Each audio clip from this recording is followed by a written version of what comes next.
नमस्कार दोस्तों, आपका मेरे चैनल इंडियन उत्तराखंड रिएक्शन पर बहुत बहुत स्वागत है। मनमोहन आज आप लोगों के लिए एक नई वीडियो लेके आ चुका हूं, जिसका टाइटल है वेस्ट बंगाल इलेक्शन 2021। ठीक है, CM Mamata Banerjee called Cooch Behar firing genocide.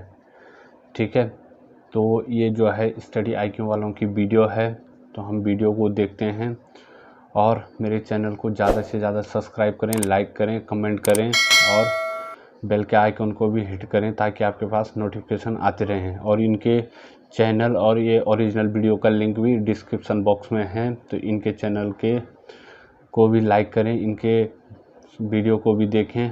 तो चलते हैं वीडियो की तरफ, फिर वीडियो के बारे में बात करते हैं। Let's start.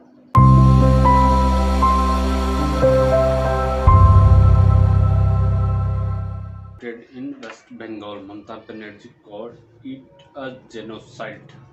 नमस्कार दोस्तों, कल एक बहुत दुखद घटना सामने आई है वेस्ट बंगाल से। बताया जा रहा है कि वायलेंस की वजह से 5 लोगों की मृत्यु हो गई है। देखिए, जब हम चुनाव की बात करते हैं, इलेक्शंस की बात करते हैं, तो इसको भी एक पर्व के तौर पर लेना चाहिए, फेस्टिवल के तौर पर लेना चाहिए। लेकिन इस तरह की जब घटना सामने आती है जहां पर मृत्यु हो जा रही है, तो आप समझ सकते हैं कि जो महत्व था, जो इंपॉर्टेंस की वजह से हम चुनाव करवाते हैं, उसमें कहीं ना कहीं कमी आपको देखने को मिलती है। चलिए, इसके बारे में हम डिटेल से जानेंगे कि एग्जैक्टली हुआ क्या था। लेकिन उसके पहले कहां पर हुआ था वो मैं आपको एग्जैक्ट लोकेशन बताता हूं, क्योंकि लोकेशन भी काफी इंपॉर्टेंट है। यहाँ पर इसके लिए हमें जाना पड़ेगा वेस्ट बंगाल साइड। और जैसा कि आप देख सकते हो कि वेस्ट बंगाल का अगर आप पूरा विस्तार देखोगे तो ये जो बे ऑफ बंगाल है, यहाँ से होकर नदन साइड में पूरा जो सिलीगुड़ी कॉरिडोर है, चिकन स्नैक जिसको कहते हैं, वो वाला भी हिस्सा आपका जो है वेस्ट बंगाल के अंदर आता है। आप देख सकते हो कि काफी पतला रास्ता है और उसके और ज्यादा आप क्रॉस करोगे तो यहां पर आप देख सकते हो अक्सर ये वाला जो डिस्ट्रिक्ट है वेस्ट बंगाल का, जो कि बांग्लादेश बॉर्डर के साथ सटा हुआ है, आप देख सकते हो कूच बिहार। तो यहां पर आप देख पाएंगे कूच बिहार ये जिला है। और इसी के अंदर यहां पर आप देख सकते हो शीतल कुची जो जगह है, असेंबली है, वहां पर ये वायलेंस देखने को मिला है, जहां पर मृत्यु बताई जा रही है। इसी के जस्ट नीचे आप देखिए, यहां पर आपको जो बांग्लादेश का बॉर्डर है वो दिख रहा होगा, और जो तीस्ता रिवर है, नदी है, वो भी इधर से ही गुजरती है। अब ये जो पूरी हत्या हुई है, इसको लेकर अब आपको पता ही है कि पॉलिटिक्स वगैरह भी हो गई। और यहाँ पर आज सुबह जो ममता बनर्जी चीफ मिनिस्टर हैं वेस्ट बंगाल की, उन्होंने इस पूरे किलिंग्स को बताया कि यहाँ पर जेनोसाइड हुआ है। ये आप देख सकते हो, violence eruption waste Bengal Cooch Behar 5 dead elections commission की रिपोर्ट बताती है। और इसी रिपोर्ट के बारे में मैं आपको बताऊंगा, और इसी को लेकर यहाँ पर ममता बनर्जी ने ब्लेम किया है सीआईएसएफ के ऊपर और कहा है कि एक तरह का जेनोसाइड है। तो चलिए इसको डिटेल से जानते हैं, एग्जैक्टली हुआ क्या है। जो फैक्ट्स है वो मैं आपके सामने रखने वाला हूँ। मैं हूं अंकित अग्रवाल, और अपडेट के लिए आप मुझे फॉलो कर सकते हैं फेसबुक और ट्विटर पर। मेरे लेक्चर की हर पीडीएफ आपको फेसबुक पर तो मिलेगी ही, प्लस साथ में आप मेरा टेलीग्राम चैनल कर सकते हैं by searching Ankit Agarwal official. और जैसा कि आपको पता है, यूपीएससी के एग्जाम्स आने वाले हैं। अगर आप अपनी प्रिपरेशन कर रहे हो 2021, 22, 23 के लिए, आप हमारे कोर्स को ज्वाइन कर सकते हैं, जहां पर आपको कॉम्प्रिहेंसिव वे में स्टैटिक, करंट, हर एक चीज, जितनी भी चीजें होती हैं, एक जगह उपलब्ध करा दिया जाता है। चलिए यहाँ पर हम वेस्ट बंगाल चुनाव के बारे में जाने। आपको पता है कि वेस्ट बंगाल में कई सारे चरणों में, करीब 8 फेजेस में ये पूरा चुनाव कंडक्ट किया जा रहा है। और तो जो कल चुनाव हुआ था 10 अप्रैल को, आप देख पाओगे ये फोर्थ फेज था आपका। और जो ये वाला एरिया मैंने आपको दिखाया था अभी मैप के अंदर, यहाँ पर चुनाव कंडक्ट हो रहा था, जहां पर कूच बिहार जो जगह है, उसी में ही ये पूरा किलिंग्स देखने को मिला है।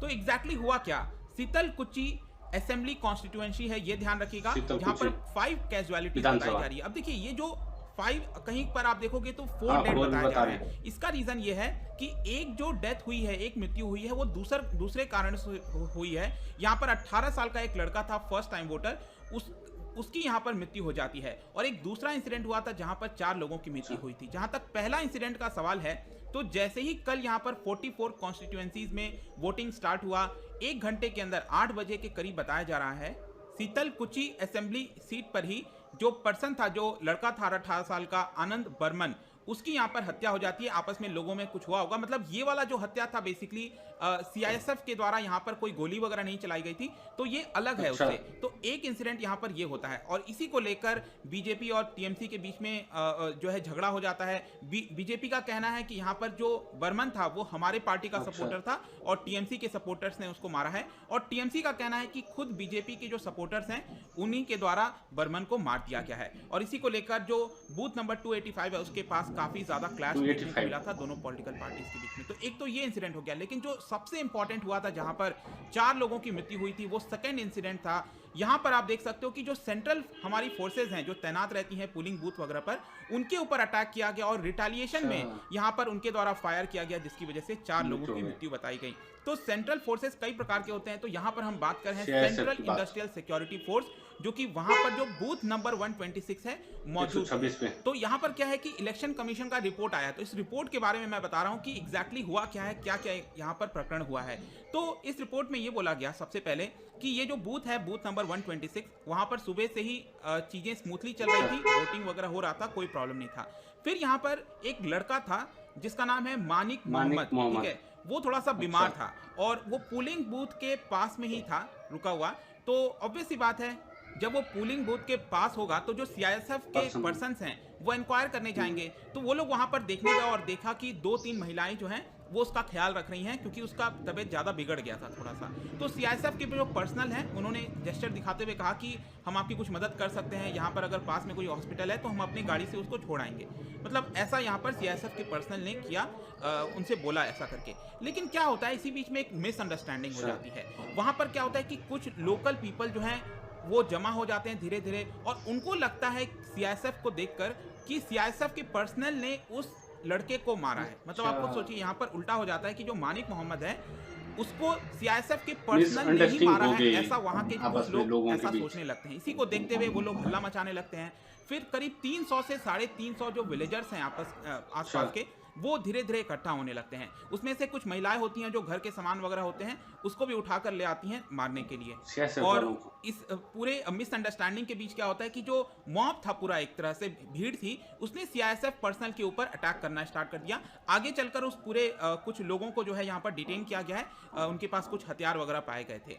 तो अब क्या होता है कि जैसे ही वो अटैक वगैरह कर रहे होते हैं, तो आपको पता होगा कि पोलिंग बूथ पर, देखो जो पोलिंग बूथ होता है वहां पर क्या है कि अंदर सीआईएसएफ नहीं जाते हैं, ठीक है। तो यहाँ पर जो लोग थे, मॉब था, वो पोलिंग बूथ की जो ऑफिशियल्स हैं वहाँ पर, जैसे कि आशा वर्कर्स होती हैं, कई लोग होते हैं, उनके ऊपर भी अटैक करना स्टार्ट कर दिए थे ये सारी चीज़ें। और सीआईएसएफ पर्सनल को, होम गार्ड को इंजरीज यहाँ पर आने लग गई इसकी वजह से, भीड़ की वजह से। तो यहाँ पर अब इन सारी चीज़ों को देखते हुए जो सीआईएसएफ के पर्सनल हैं उन्होंने यहाँ पर क्या किया कि जो री-इन्फोर्समेंट टीम है उसको बुलाया, उनको कॉल किया। जो पास में ही, बूथ के पास में ही जो क्विक रिस्पॉन्स टीम होती है, उनसे मदद मांगी कि आप जल्दी से आइए, हम पर अटैक हो रहा है। तो यहाँ पर क्या हुआ कि जैसे ही ये जो क्विक रिस्पांस टीम की व्हीकल आती है, तो जो मॉब है वो उस व्हीकल के भी ऊपर अटैक करना स्टार्ट कर देती है। मतलब उस जो गाड़ी है उसको भी अटैक किया जाता है। उसके बाद आप देख सकते हो कि जो सीआईएसएफ के लोग थे, हमारे जवान थे, उन्होंने ओपन में फायर किया। पहले उन्होंने क्या किया, ओपन में फायर किया, और ताकि जो भीड़ वगैरह है उसको हटाया जाए वहां से,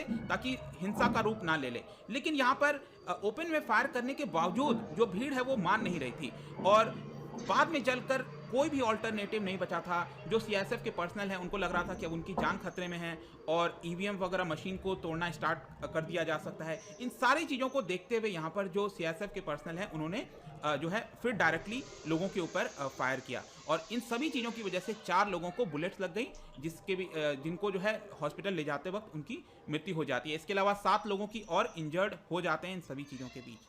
और बाद में चलकर जब फायरिंग वगैरह रुक जाता है, लोग डिसअपियर हो जाते हैं, तो जो सीआईएसएफ के पर्सनल हैं, होम गार्ड हैं, पोलिंग ऑफिशियल्स हैं, उनको रेस्क्यू किया जाता है और सेफ जगह पर ले जाया जाता है। इस सब को देखते हुए जो सीआईएसएफ के पर्सनल हैं उन्होंने लोकल जो पुलिस स्टेशन था उसमें एफआईआर दर्ज कर दिया है। लेकिन इन सब चीज़ों को देखते हुए आज सुबह ही जो ममता बनर्जी जी हैं उन्होंने इसको जेनोसाइड तरह का बोला है। बेसिकली उनका ये कहना था कि अगर उनको हटाना ही था, मॉब को डिस्पर्स करना था, तो वो लोग जो है पैर पर भी गोली चला सकते थे। तो उन्होंने चेस्ट पर, सीने पर गोली क्यों चलाया है? हाँ, ये पॉइंट है। डायरेक्ट अटैक सीआईएसएफ के पर्सनल पर है कि डायरेक्टली सेंट्रल गवर्नमेंट के तौर पर ये काम कर रही है, ऐसा ममता बनर्जी का कहना है। और यहाँ पर आप देख सकते हो जो इलेक्शन कमीशन है उसने क्या किया है कि जो पूरा एरिया है कूच बिहार, वहां पर 72 घंटे के लिए रोक दिया है। मतलब कोई भी पॉलिटिकल पर्सन वहां पर नहीं जा सकता। ऑल्दो मैं बता दूं कि चीफ मिनिस्टर ममता बनर्जी वहां जाना चाहती थी, उनका कहना था कि नहीं, मुझे विक्टिम से मिलना है। ऑल्दो अभी तक अगर आप देखोगे तो उनके ऊपर 2 मॉडल कोड ऑफ कंडक्ट के नोटिसेस ऑलरेडी दिए जा चुके हैं, तो ये काफ़ी इंपॉर्टेंट हो जाता है। अब देखना होगा, उनका अभी तो शायद कहना है कि वो 72 घंटे के बाद जब ये रेस्ट्रिक्शन हट जाएगा तो वो विक्टिम के फैमिली से जरूर मिलने जाएंगी। तो ये पूरा प्रकरण हुआ है। एग्जैक्टली क्या हुआ था मैंने आपको बता दिया। लेकिन जाने से पहले, क्योंकि हमने मॉडल कोड ऑफ कंडक्ट के बारे में बात की, आपको पता ही होगा कि जैसे ही चुनाव का अनाउंसमेंट होता है, इलेक्शन का अनाउंसमेंट होता है, वैसे ही ये model code of conduct action में आ जाता है। मतलब सब कुछ इलेक्शन कमीशन के अंडर आता है जैसे ही चुनाव अनाउंस कर दिया जाता है। लेकिन क्या आपको पता है कि ये जो मॉडल कोड ऑफ कंडक्ट है ये एग्जैक्टली किसके अंदर मेंशन किया गया है, ये आपको पता होना चाहिए एग्जाम पॉइंट ऑफ व्यू से। तो इसका जो राइट आंसर होगा, आपको पता ही है, मेरे इंस्टाग्राम भाई मुझे नहीं पता, अगर किसी भाई को पता है किसमें आता है तो कमेंट में जरूर बताएं। तो दोस्तों ये था वीडियो। जैसा देखा आपने, अंकित अग्रवाल सर ने बताया है कि जो है 4 लोगों को गोली लगी है सीआईएसएफ की, और एक जो बच्चा था 18 साल वाला, वो फर्स्ट टाइम वोटर था, वो स्वास्थ्य कारणों से एक्सपायर हो गया। और जो है लोगों में जो है कन्फ्यूजन की स्थिति फैल गई थी कि जो है उस बच्चे को जो है सीआईएसएफ की गोली लगी, फिर 300 से 400 के लोग भीड़ मॉब जो है सीआईएसएफ पे जो है हमला करने आ गए। ठीक है, तो ऐसी बात है। जहाँ तक मुझे लगता है कि सीआईएसएफ ने ऐसे बिना बात के गोली नहीं चलाई होगी, जहाँ तक मुझे विश्वास है, क्योंकि फोर्स जो है मैं नहीं मानता हूँ कि बिना बात के गोली चला दे। ठीक है, जैसे वीडियो में बताया गया है कि जो है एक बहुत बड़ा मॉब जो है, लोगों की जो भीड़ है वो जो है फोर्स की तरफ बढ़ रही थी और उनको निशाना बना रही थी, लेकिन उन्होंने जो है अपनी ड्यूटी का पालन करना है, वो ईवीएम भी लूट सकते थे, तोड़ फोड़ कर सकते थे, इसलिए उन्होंने गोली चलाई। लेकिन इस घटना की जो है जांच जरूर होनी चाहिए कि एक्चुअल में क्या हुआ था। ठीक है, दूसरी बात, अगर कोई फोर्स का आदमी है मेरे वीडियो को देख रहा है तो वो भाई जो है ज़रा बताए कमेंट बॉक्स में कि वैसे जब भीड़ को तितर बितर करते हैं या कहीं दंगा हो रहा है, तो अगर भीड़ को तितर बितर करना है तो अगर फायर करना पड़ता है तो उसकी क्या एसओपी रहती है।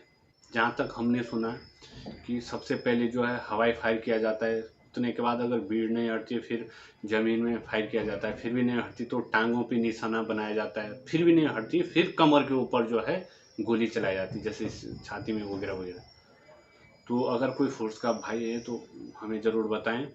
तो जैसा आपने, अब बाकी बात राजनीति होती रहेगी, बीजेपी वाले टीएमसी वालों को बोलेंगे, टीएमसी वाले बीजेपी वालों को बोलेंगे, राजनीति चलती रहेगी। ठीक है, इंडिया में राजनीति होती है। ठीक है, लेकिन जिनके परिवार के सदस्य मरे हैं दुख केवल उनको है, बाकी राजनीति वाले अपनी राजनीति चमकाते रहेंगे। ठीक है, जहाँ तक मुझे विश्वास है कि सीआईएसएफ ने मेरे हिसाब से दायरे में रहकर, गाइडलाइन में रहकर, एसओपी का पालन कर कर उन्होंने फायर किया होगा। लेकिन अगर उन्होंने वो जो नियम है उनके विरुद्ध अगर काम किया है तो उन पर भी कार्रवाई होनी चाहिए। लेकिन जहाँ तक विश्वास है कि उन्होंने जरूर नियम के अंदर रहकर कार्रवाई की होगी, गोली चलाई होगी। लेकिन एक बार जांच जरूर होनी चाहिए, अगर कोई दोषी है तो उस पर सख्त कार्रवाई होनी चाहिए। तो दोस्तों ये था वीडियो। अगर आपको मेरा वीडियो अच्छा लगा तो मेरे चैनल को सब्सक्राइब करें, मेरी वीडियो को लाइक करें, ज़्यादा से ज़्यादा शेयर करें और बेल के आइकन को हिट करें ताकि आपके पास फॉर फ्यूचर नोटिफिकेशन आते रहें। इस चैनल और इस वीडियो का ओरिजिनल लिंक डिस्क्रिप्शन में है, इनके चैनल को भी सब्सक्राइब करें, इनके वीडियो को भी लाइक करें। तो चलो दोस्तों, मिलते हैं नए वीडियो में, तब तक जय हिंद, जय भारत, जय उत्तराखंड, नमस्कार।